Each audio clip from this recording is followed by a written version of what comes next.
The need for a new chapter, right? This is a faint disquiet, no doubt we're all familiar with. This fire in the belly, a kind of faint disquiet, the beginning of a dis-ease that won't let go once it takes a hold of us, and it starts whispering in our ear that a change is coming, that a change is necessary. And sometimes we don't want to answer that call because it's just not safe to go there, or you don't feel ready, or you can't be bothered, or you lack the courage.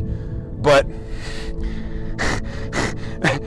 a problem to be solved becomes a problem that solves you once you heed the call. Like, you know the cave you fear holds the treasure you seek. You know the medicine doesn't taste good going down, but that's the point. Everything you want is at the edge of your comfort zone. Everything you want is on the other side of fear. And this leap of faith requires a kind of little death, because heeding the call to adventure means leaving the familiar world behind, and there is a kind of mourning.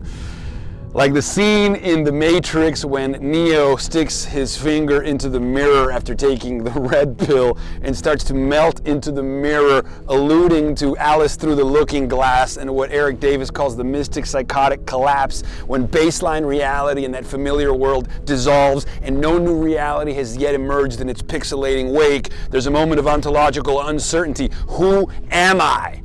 Where am I?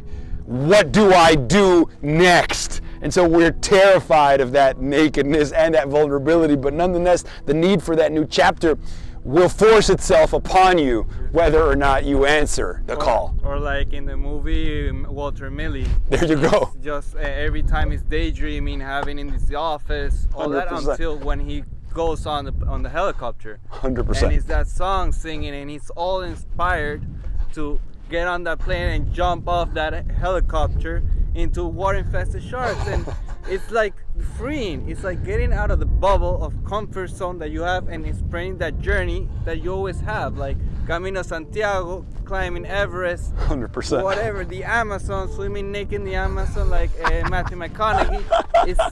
It's freeing yourself of society and embracing yourself in that journey. Well, 100%. I mean, that film is a fantastic high-res rendering of the hero's journey. I love The Secret Life of Walter Mitty. I think Ben Stiller was an exceptional director and actor in executing a vision of the call to adventure, of the need for a new chapter, one that beckons like the archetypal character played by Sean O'Connell. What's his name? Sean Penn. Sean Penn in the film is the voice that begins that disquiet. It is the whisper of a thrill that tells Walter Mitty that something needs to change. And Walter Mitty, of course, begins the film as a misfit. He's out of place. He's socially awkward. He has no confidence. He can't stand his ground. And so the world is surrounded by bullies. It's an anxious place, and he is paralyzed to act. But he breaks through to the tunes of David Bowie,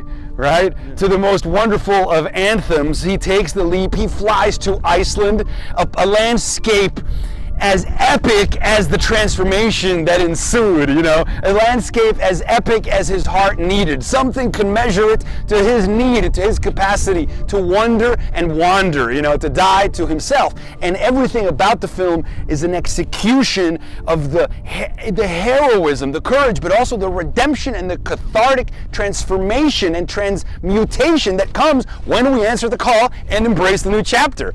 You know, like Matthew McConaughey anecdotally writing in his novel about that time when he dreamed that he was floating naked in the Amazon River being eaten by piranha and anacondas, and he woke up the next day and flew down there and threw himself into the Amazon River naked, floating downstream, and he found what he was looking for. We all need to answer that disquiet that invites us to a new adventure. We don't have the choice not to, right? What happens if we don't answer it?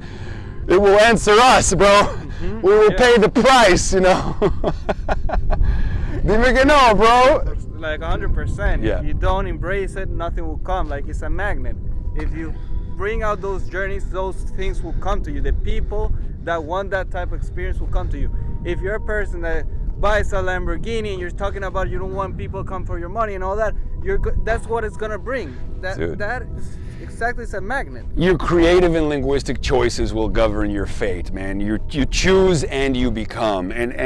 And here's where it's really kind of a cautionary tale, and I just read this yesterday, but I thought it was so beautiful. It basically said that if you do not transform your pain, you will most certainly transmit it. If you do not transform your pain, you will most certainly transmit it. And so this is where, well, I don't think you have a choice.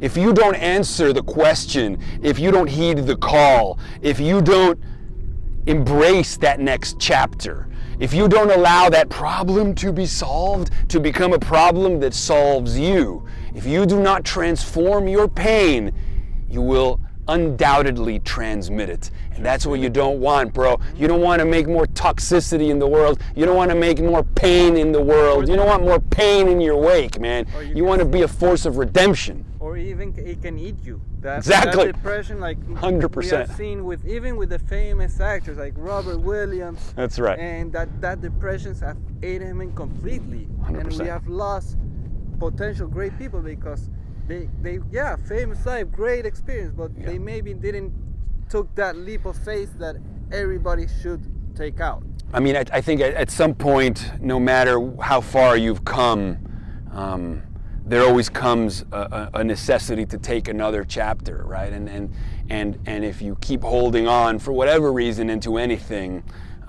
you'll see devils tearing your life away. But if you let go, you'll see that the devils are really angels freeing you and freeing your soul. This is from the film Jacob's Ladder. And so to that end, folks, answer the call.